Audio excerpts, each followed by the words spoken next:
नमस्कार दोस्तों, स्वागत है आपका लर्निफाई के यूट्यूब चैनल में।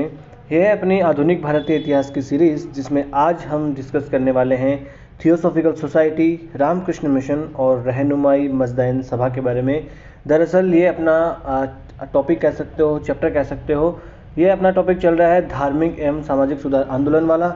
इससे पहले 2 लेक्चर हम इसके ले चुके हैं। अगर आपने वो नहीं देखे तो आप जाइए और प्लेलिस्ट में जाके आप वो देख सकते हैं। इससे जस्ट पहले वाला जो लेक्चर था उसमें हमने देखा था कि प्रार्थना सभा के बारे में, प्रार्थना समाज जो है उसके बारे में हमने देखा था, वेद समाज के बारे में हमने देखा था, आर्य समाज के बारे में देखा था और सत्य शोधक समाज के बारे में देखा था। और बड़ा ही गंभीर और गहन रूप से हमने अध्ययन किया था कि प्रीलिम्स और साथ साथ अगर मेंस में भी वहाँ से क्वेश्चन बनता है तो चाहे कितना भी घुमा के पूछे आपसे क्वेश्चन नहीं छूटेगा।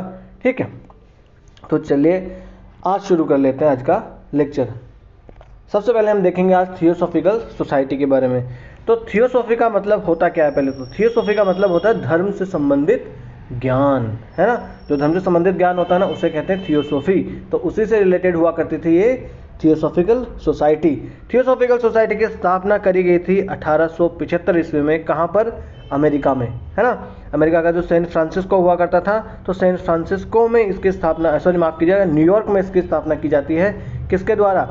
एक रूसी महिला होती है मैडम हेलेना पेट्रोवना, और एक अमेरिकन ऑफिसर होते हैं हेनरी स्टील ओलकॉट। इनका नाम मत भूलना, चाहे कुछ भी हो जाए, इनका नाम याद रखना। मैडम हेलेना, इतना याद रख लोगे आप तो चलेगा, और हेनरी ओलकॉट, है ना। तो ये एक रूस से और एक अमेरिका से। देखो आज तो दोनों जानी दुश्मन है। उस काल में दोनों ने एक साथ मिलकर न्यूयॉर्क में एक सोसाइटी की स्थापना कर दी थी जिसका नाम था थियोसॉफिकल सोसाइटी, है ना। और इसका संबंध किससे हुआ करता था? तो धर्म से रिलेटेड ये पहले इसका संबंध हुआ करता था। ठीक है, थियोसॉफिकल सोसाइटी के सदस्य 1879 ईस्वी में स्वामी दयानंद सरस्वती के आमंत्रण पर आते हैं बम्बई, है ना। स्वामी दयानंद सरस्वती आर्य समाज वाले, और आर्य समाज की स्थापना कब हुई? 1875 ईस्वी में। देखिए मैं ऐसे पढ़ा के आपको याद करवा दूंगा। आप नहीं भी चाहोगे तो भी आप याद करवा दूंगा आपको, और आप चाह के भी भूल नहीं पाओगे, है ना। 1875 में स्थापना हो गई थी आर्य समाज की स्वामी दयानंद सरस्वती के द्वारा। इनके गुरु का नाम स्वामी विरजानंद जी, है ना।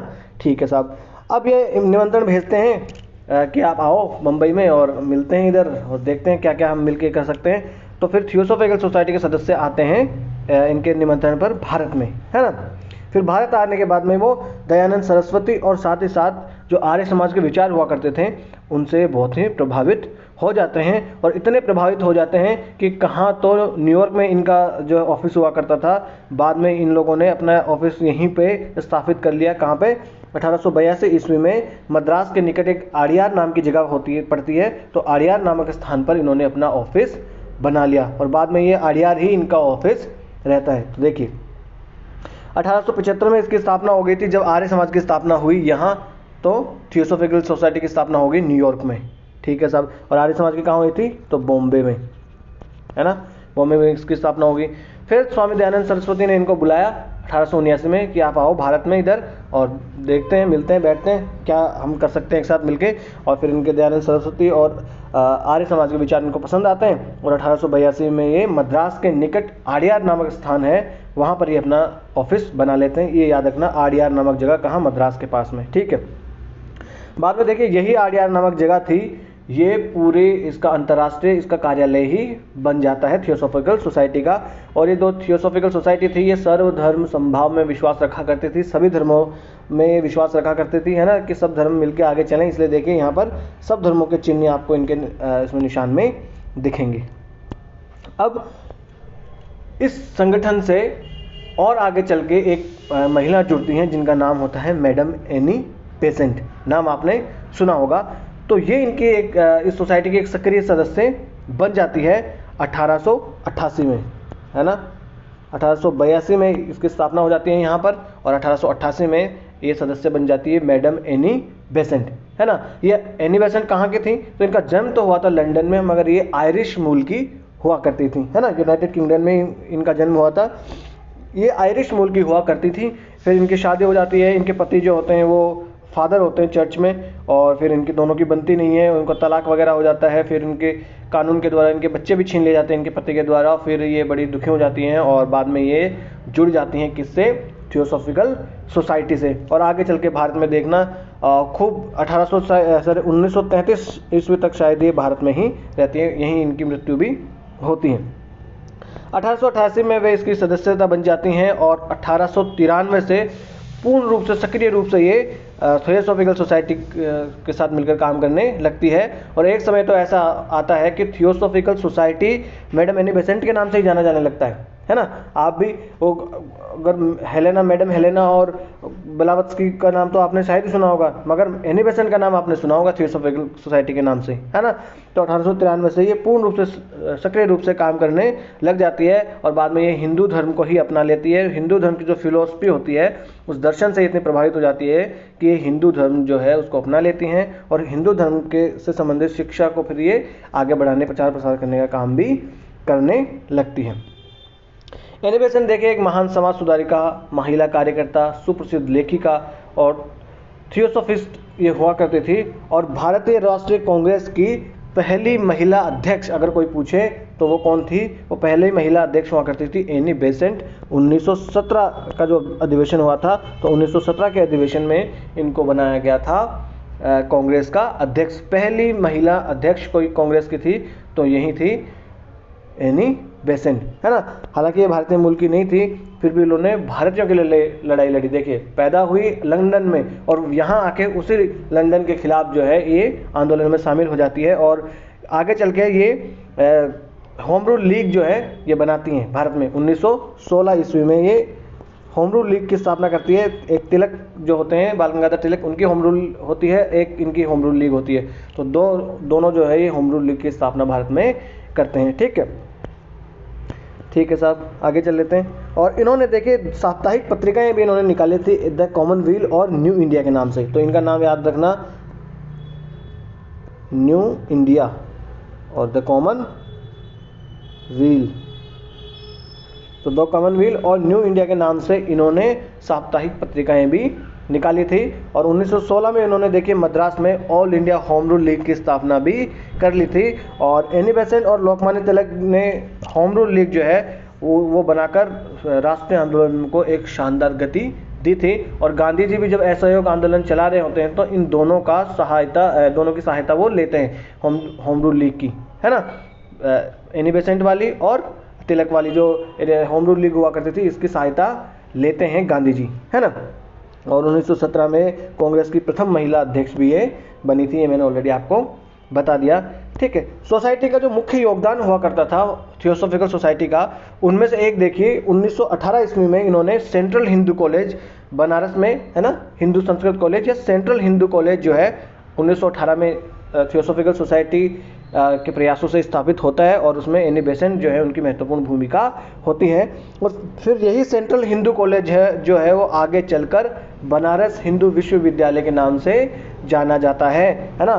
बाद में मदन मोहन मालवीय और दूसरे राष्ट्रवादी नेताओं ने मिलकर इसी सेंट्रल हिंदू कॉलेज को बनारस हिंदू कॉलेज में विकसित किया होता है। तो ये हैं पंडित महामना, पंडित मदन मोहन मालवीय, इनको भारत रत्न भी मिला हुआ है। ये जो है ना पंडित मदन मोहन मालवीय जी, इन्होंने बनारस हिंदू विश्वविद्यालय बनाने में बहुत महत्वपूर्ण भूमिका निभाई थी और बहुत सारे राजाओं से जाकर इन्होंने हेल्प मांगी थी। जैसे उदयपुर के महाराणा हुआ करते थे, उनसे इन्होंने सहायता मांगी थी। निज़ाम हुआ करते थे, उनसे इन्होंने सहायता मांगी थी। बिहार के कोई राजा हुआ करते थे, उनसे इन्होंने सहायता मांगी थी कि हमें राष्ट्रवादी स्कूल की स्थापना, कॉलेज की स्थापना करनी है, यूनिवर्सिटी की, तो आप दो, हम अंग्रेजों पर निर्भर नहीं रह सकते हैं, है ना।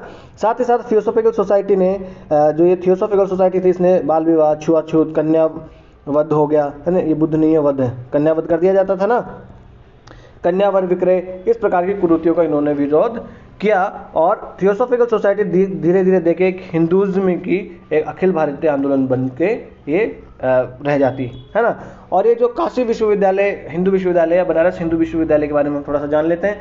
तो बनारस हिंदू विश्वविद्यालय जो है वो वाराणसी में है, भाई नाम में ही है। तो और इस विद्यालय की स्थापना में मदन मोहन मालवीय जी द्वारा 1916 में इसकी स्थापना कर दी गई थी, है ना।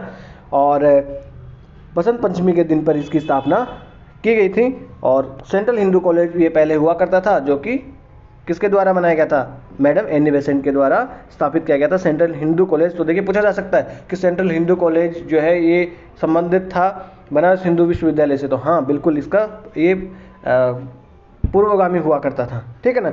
देखिए इसकी स्थापना के लिए 1939 में हैदराबाद के 7वें निजाम मीर उस्मान अली जो है वो भी इसमें सहायता करते हैं, 1 लाख रुपये का योगदान देते हैं। और दरभंगा के महाराजा रामेश्वर सिंह जी होते हैं, वो भी हेल्प करते हैं। और साथ ही साथ मेवाड़ के महाराणा उस काल में हुआ करते थे तत्कालीन, वो भी इसमें सहायता करते हैं। तो ये हमने देख लिया थियोसॉफिकल सोसाइटी के बारे में। मैडम हेलेना और ब्लावत्स्की जो थे वो मैडम हेलेना और वो कर्नल ऑलकॉट जो थे ये मिलकर 1875 में इसकी स्थापना करते थे न्यूयॉर्क में। बाद में स्वामी दयानंद सरस्वती के बुलावे पर ये आते हैं भारत में 1879 ईस्वी में, और इनको इतना पसंद आता है उनके विचार और उनकी आर्य समाज के विचार, स्वामी दयानंद सरस्वती के विचार, कि 1882 ईस्वी में ये मद्रास के निकट अड़ियार नामक स्थान पर अपना ऑफिस बना देते हैं। बाद में चल के इनसे जुड़ती है मैडम एनी बेसेंट, और जो कि खूब महत्वपूर्ण भूमिका इसमें निभाती है प्रचार प्रसार करने में। उनकी कहानी मैंने ऑलरेडी आपको बता दी है। और फिर उनके बारे में महत्वपूर्ण ये है कि कांग्रेस की पहली महिला अध्यक्ष कोई थी, तो वो थी मैडम एनी बेसेंट, ठीक है। अब आ जाते हैं रामकृष्ण मिशन के बारे में। तो रामकृष्ण मिशन क्या क्या हुआ करता था, तो रामकृष्ण मिशन जानने से पहले हम रामकृष्ण परमहंस के बारे में जान लेते हैं। रामकृष्ण परमहंस जो है इनका जन्म 1834 ईस्वी में हुआ था बंगाल में हुगली नदी के किनारे। इन्हें महत्वपूर्ण रूप से दक्षिणेश्वर के संत के रूप में इन्हें जाना जाता था, और ये सभी धर्मों को साथ लेकर चलने वाले व्यक्ति हुआ करते थे कि सब धर्मों को एक साथ लेकर चलना चाहिए। और ये मानव की सेवा को ही ईश्वर की सेवा माना करते थे। दरिद्र नारायण, है ना, दरिद्र नारायण मतलब जो गरीबों की सेवा करेगा मतलब ईश्वर की सेवा कर रहा है, यानी मानव की सेवा ईश्वर की सेवा। तो दरिद्र नारायण की जो संकल्पना थी वो इन्होंने दी थी, रामकृष्ण ने, है ना, संत रामकृष्ण परमहंस ने ही वो दी थी। और रामकृष्ण ने परमहंस मठ की स्थापना की, और रामकृष्ण की शिक्षाओं को फैलाने का कार्य किसने किया, तो उनके शिष्य हुआ करते थे नरेंद्र नाथ दत्त, जिनका आगे चल के नाम पड़ता है स्वामी विवेकानंद। तो स्वामी विवेकानंद जो थे यही स्थापित करते हैं रामकृष्ण मिशन को 1897 ईस्वी में। रामकृष्ण मिशन की स्थापना की जाती है 1897 ईस्वी में। ये डेट्स आपको याद रखनी है, ईयर आपको याद रखना है, क्योंकि क्रोनोलॉजी में लगाने के लिए क्वेश्चंस पूछे जा सकते हैं, ठीक है। विवेकानंद जो थे ये कौन थे फिर, तो विवेकानंद जी का नाम बचपन का हुआ करता था नरेंद्र नाथ दत्त, पर 1886 ईस्वी में रामकृष्ण जी की मृत्यु के बाद में वे सन्यासी बन जाते हैं। अपने गुरु से इनको बहुत लगाव होता है, उसके बाद में वे सन्यासी बन जाते हैं। और 1897 ईस्वी में ये स्थापना कर देते हैं हम रामकृष्ण जो परमहंस मंडली जो हुआ करती थी उसकी, रामकृष्ण मिशन जो हुआ करता था, माफ़ करना, उसकी स्थापना ये कर देते हैं। और ये किस लिए प्रसिद्ध थे, तो 1893 में अमेरिका के शिकागो में एक विश्व धर्म संसद होती है। उस विश्व धर्म संसद में इनको बुलाया जाता है। वहाँ जाकर ये जो भाषण देते हैं भारत की संस्कृति के बारे में, वो बहुत ही फेमस होता है। ये अपने भाषण की शुरुआत करते हैं brothers and sisters of America के नाम से, है ना।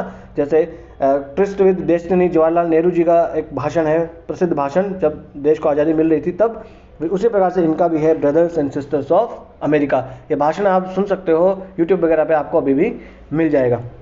उसकी वजह से खूब इनको ख्याति मिलती है, और देश दुनिया में ये भारत के धर्म की, भारतीय संस्कृति के बारे में खूब जो है ये वहाँ पर अपना प्रकाश डालते हैं कि भारतीय संस्कृति क्यों महान है, ये है ना।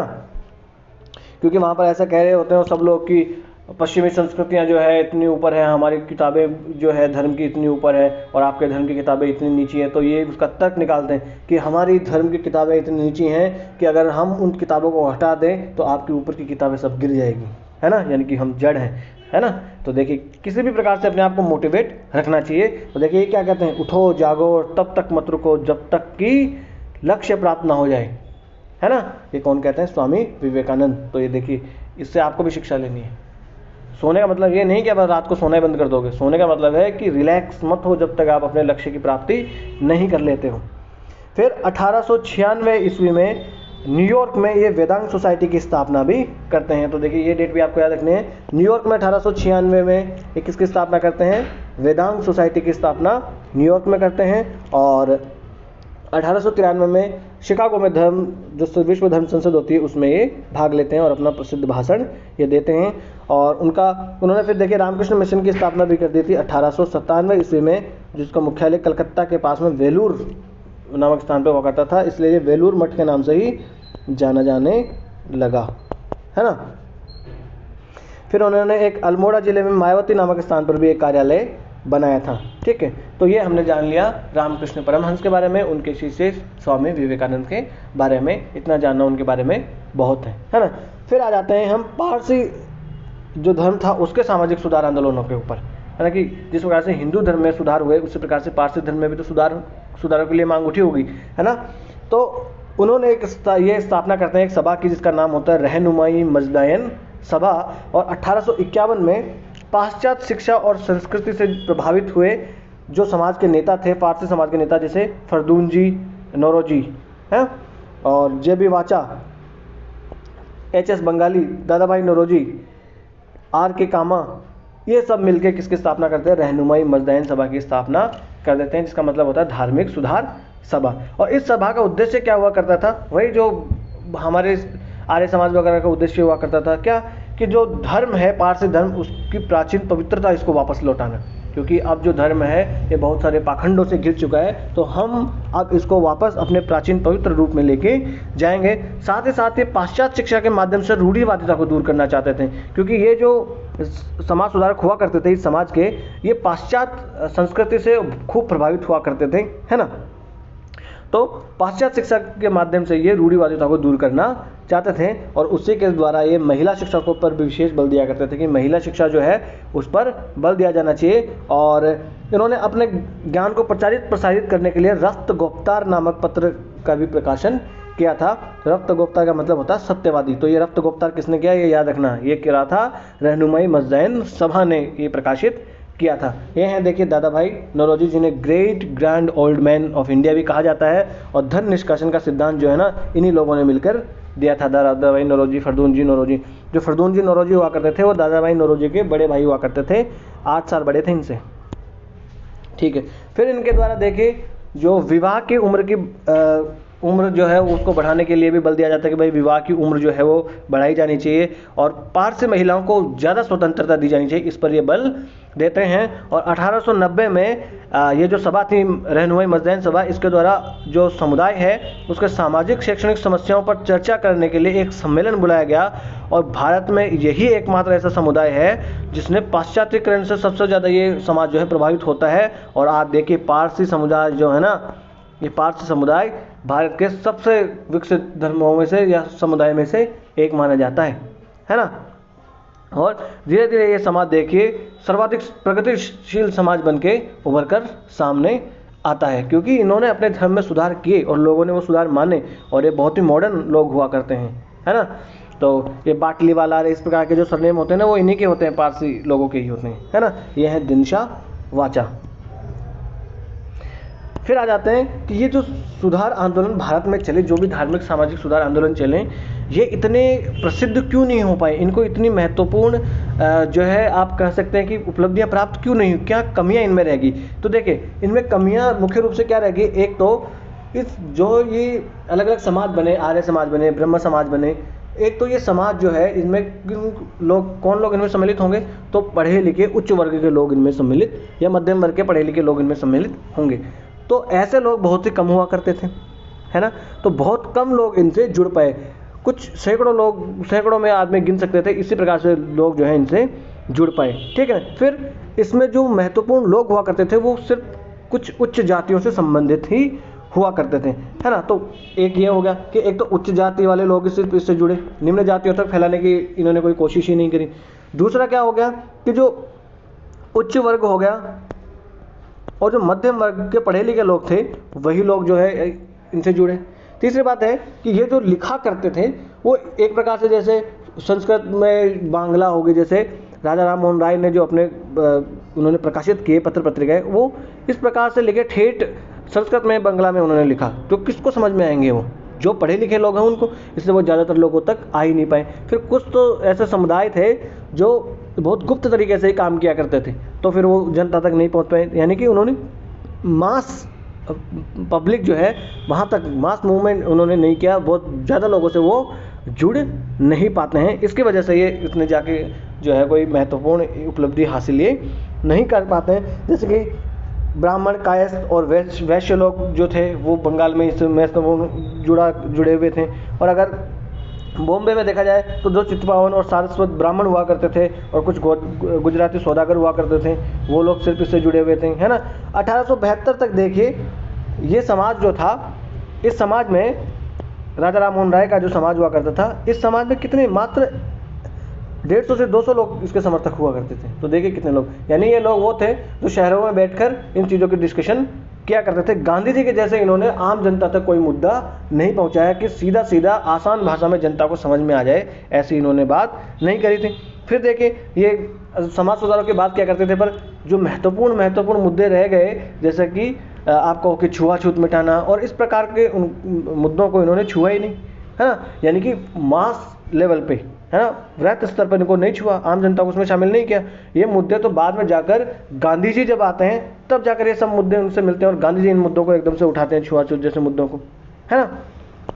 तो ये सब इनकी कमियां हुआ करती थी, इसकी वजह से ये सफल नहीं हो पाते हैं। फिर भी देखिए इनका कुछ ना कुछ तो महत्वपूर्ण भूमिका इनकी होती है, क्योंकि ये लोग जो है लोगों में थोड़ी बहुत जागरूकता, राजनीतिक जागरूकता तो पैदा करने में सफल हो ही जाते हैं। तो देखिए आज का लेक्चर हम कर लेते हैं यहीं समाप्त। और इस लेक्चर की अगर आपको PDF चाहिए तो आप जाइए लर्निफाई अनलॉकिंग नॉलेज के नाम से टेलीग्राम पे अपना चैनल है, यहाँ से आप स्कैन कर सकते हैं और डिस्क्रिप्शन बॉक्स में लिंक भी दिया हुआ है। वीडियो अगर आपको अच्छा लगा हो तो लाइक कर दीजिए और चैनल को सब्सक्राइब कर दीजिए। और आपके कोई दोस्त, मित्र, भाई, बंधु, सखा कोई है जो पढ़ना चाहता है या पढ़ता है या कुछ नहीं करता है, तो आप जो है चैनल उससे शेयर कर सकते हैं, ताकि कुछ ज्ञान की बात दो उसे भी प्राप्त हो जाए, है ना। जो कुछ भी मेरे पास है पूरे संसार का 0.001%, है ना। और वैसे भी अच्छा ज्ञान कहीं से भी मिले ग्रहण करना चाहिए, मैंने नहीं कहा, आपको पता ही किसने कहा है। और आपको कोई सलाह लेनी हो या कोई सलाह देनी हो तो आप हमें कमेंट बॉक्स में अवश्य लिख सकते हैं और बड़े ही लोकतांत्रिक ढंग से हम अपने इस छोटे से परिवार को आगे बढ़ाएंगे। नमस्ते, धन्यवाद।